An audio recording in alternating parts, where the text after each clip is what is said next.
అందరికీ ప్రభుత్వం చేసుకొస్తున్నామన్న క్రిస్మస్ శుభాకాంక్షలండి.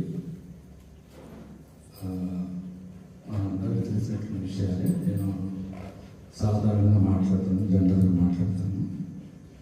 ఇక్కడ ఆదికాండం 3వ అధ్యాయంలో 15 వచనంలో 15-16 వచనంలో ఇక్కడ వాక్యం చెప్తుంటే, మరియు నీకును స్త్రీకి నీ సంతానములకు ఆమె సంతానములకు వైద్యం కలుగజేశాను, అది నేను తన మీద కొట్టును, నీవు దానిని మడు మీద కొట్టేతాను అని చెప్పారు.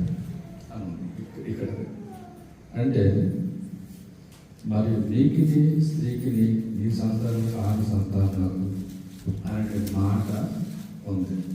అవునండి, అంటే స్త్రీ సంతానం అర్థమవుతుందండి. అయితే ఇంకో మాట మనం చదువుకున్నాం. గాలాతీ పత్రిక 4వ అధ్యాయం 4వ వచనం.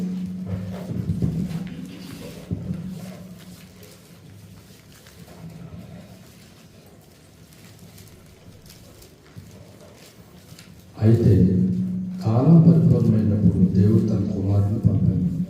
ఆయన స్త్రీ అందు పుట్టి మనము దత్తపుత్రులకు కావాలని ధర్మశాస్త్రాలకు లోబడిన వారిని విమోచించే ధర్మశాస్త్రం లోబడిన వాడు.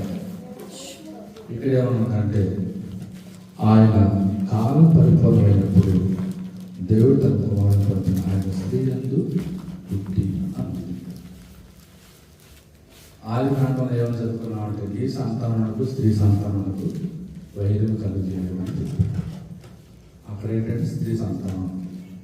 ఇక్కడ ఏం రాసుకున్నారంటే, ఆయన స్త్రీ అందు పుట్టి అన్నాడు. అంటే స్త్రీ వారిని ఆయన జన్మించింది. చూడండి, మనందరూ తెలిసిందే, మనందరం మన తల్లిదండ్రుల వల్ల మనం జన్మించాం. కానీ యేసు ప్రభువు అట్లా కాదు, స్త్రీకి మాత్రమే జన్మించడం. అంటే పరిశుద్ధ ఆత్మ మరి కన్య మరి ఆమె మీదకి వచ్చినప్పుడు, కనుక్కున్నప్పుడు పరిశుద్ధ ఆత్మ వలన ఆవిడ ఏం జరిగిందంటే ఆవిడ గర్భం ధరించినమాట. ఆ విధంగా యేసు ప్రభువు ఈ లోకానికి ఆయన వచ్చినారు. అయితే మరి శుభాకాంక్షలు అంటే ఎట్లా చెప్పుకోవాలంటే, క్రిస్మస్ అనేటువంటిది చూడండి, మనం పండుగ చేయక్కర్లేదు. యేసు ప్రభువుకు మనం సెలబ్రేషన్ చేసుకుంటే లేదు క్రిస్మస్ పండుగ సంతోషపడతాడా? చెప్పండి. మీకు అర్థం అంటే ఒక మాట చెప్తానండి. యేసు ప్రభువు పుట్టినప్పుడు తండ్రి ఆనందించలేదు.